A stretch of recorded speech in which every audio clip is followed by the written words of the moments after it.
conferência de imprensa com Sander, Arends e David Pell, os campeões de pares do Indoor Oeiras Open 2. Guys, congratulations. A great way to start the season. Yeah, it's a great way to start a season. I mean, we're playing already a couple of years together. And last year I was a little bit injured with a knee injury. And at that time he kept playing 1-2 challengers. So his ranking is a little bit higher than mine.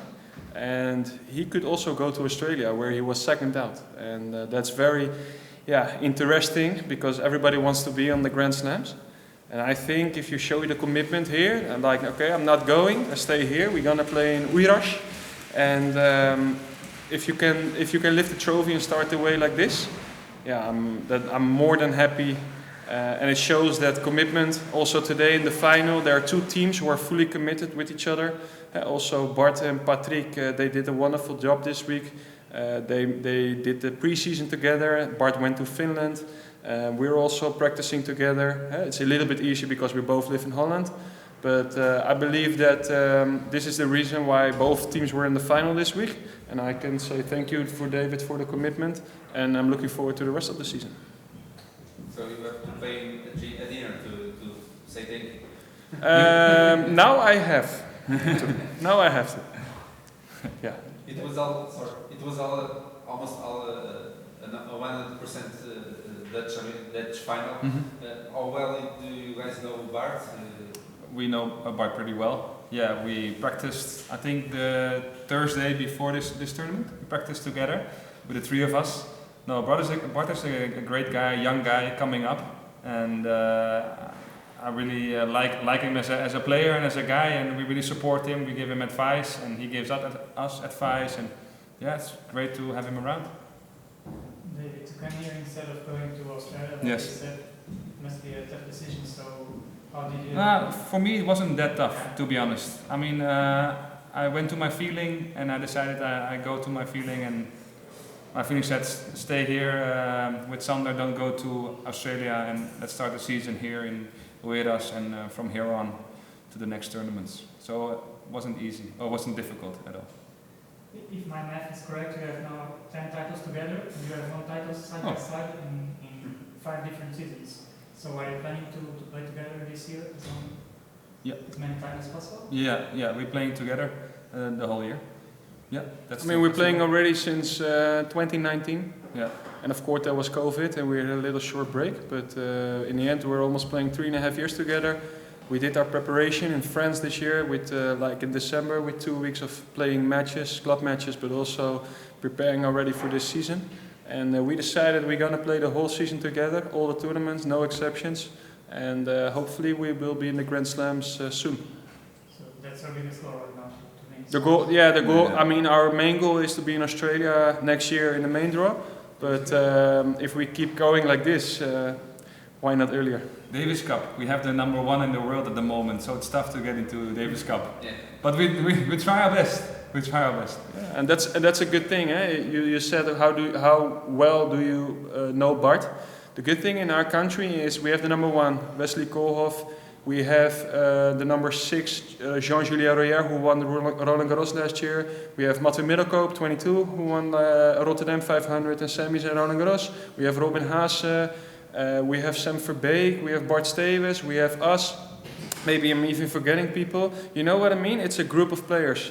And the good thing is in Holland, in December, for example, this guy, he organized an event. It's called the Dutch United Cup. And the best 16 tennis players of our country were united, singles and doubles. And I think with this kind of events, I really think that the Dutch like team tennis and also individually, we are growing. Davis Cup, for example, they made the final 8 last year in the Davis Cup. They could even potentially make a final or even win it. So I believe in team efforts. I believe that we can make each other better, although we are competitors and today we have to play against each other.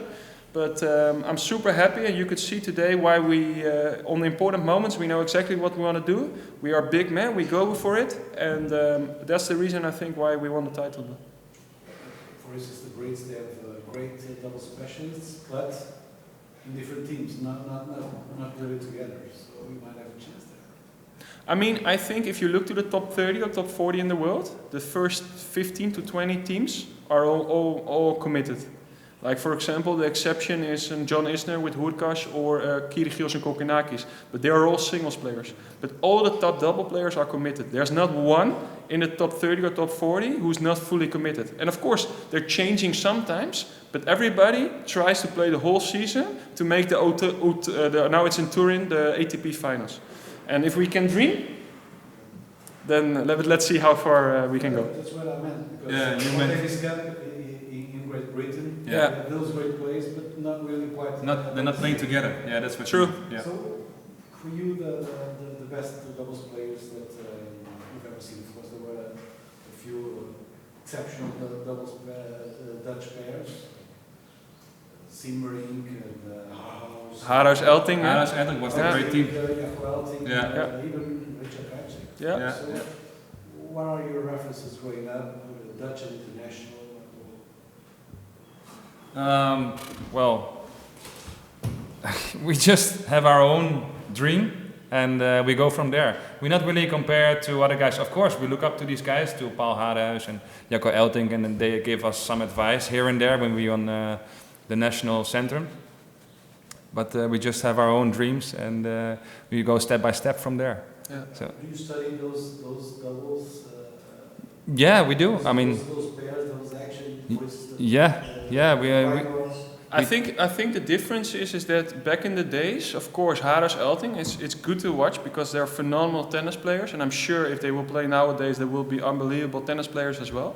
But the game now I'm not saying improved, but it's different now. They're playing more they're playing more power tennis. You can see it in singles. If you're watching the 90s games, it's a different game than they are playing now. I'm not saying better, it's just different. But they have experience. They know exactly what to do. If we're on the court with Haarhuis and he has a ball, then we can say like, what do you want to do with this ball? Like this kind of tactical things, they are amazing. And for us, I think, I mean, I can only talk about myself, but Wesley Koolhof and Matwee Middelkoop, when they climb up through challengers to ATPs, and now they are number 1 and number 20 in the world. For me, that's more like, okay, if they can do it like this, why can we not do it like also in the future? Yeah, Haarhuis, Elting, Siemering, Krajcik, they all played here. Oh, did they? I grew up in the late 70s, 80s when the saying was the best doubles pair in the world is John McEnroe and someone else. Oh, yeah. But they played here as well, on this club? They played here as well? Jan Siemering? Yeah, satellite circuits before the future. Wow. It's way And back. also as the real one where it used to be played. Yeah, yeah. Now it's played elsewhere. Okay, get it. You guys talk about the good generation in doubles in your quarter, but even in singles, you guys seem to have the best generation in some years. Taylor, Baltic, team. What's the secret in all of it? Well, what's the secret? I think the federation did a great job to bring everything together in Amstelveen, next to Amsterdam. They created a national tennis center where we can practice and where we can use the facilities. So the federation did a great job, and I think that's also the biggest difference with the women, because the women are struggling a little bit, but there are few players are coming up as well, so that's a good sign. And like I said, we're helping each other. I think that's also a biggest difference. And don't forget that Robin Haase, like the last 10 years, he was like our main guy, and he also did a lot for our country, you know. And he's still playing, and he's a good player. But like everybody has their own path. But don't forget that he won 2 ATP titles, was number 30 in the world, played against the big names, like great matches. I remember Murray, I remember Nadal, Wimbledon, I remember Federer, Rotterdam, you know, like big matches. So they all inspired us, and hopefully we can inspire also the next generation again, who are also practicing at the National Tennis Center. So I think that's, if I have to call a secret, you have to work hard, show passion, 100% commitment, and then you never know what is the limit. But if you have this kind of things and you're helping each other, inspiring each other, then even Wesley Koolhof now is number 1 in the world. You know, who was expecting that? And Baltic now is number 30. He was like 24, and he has top 10 potential. Who would said that like 7-8 years ago? So I would say the sky is the limit. You reference Robin Haase, but even Kiki Bertens, don't you think she threw the pet as well. Yeah, I think so. I think especially for the women's side, obviously. She's now also started to work as a coach. I heard from you. I think 5 weeks, 5 weeks. So that's great to hear that she's gonna try to improve the younger generation. Yeah. I don't know if it was the first time for you guys in Portugal.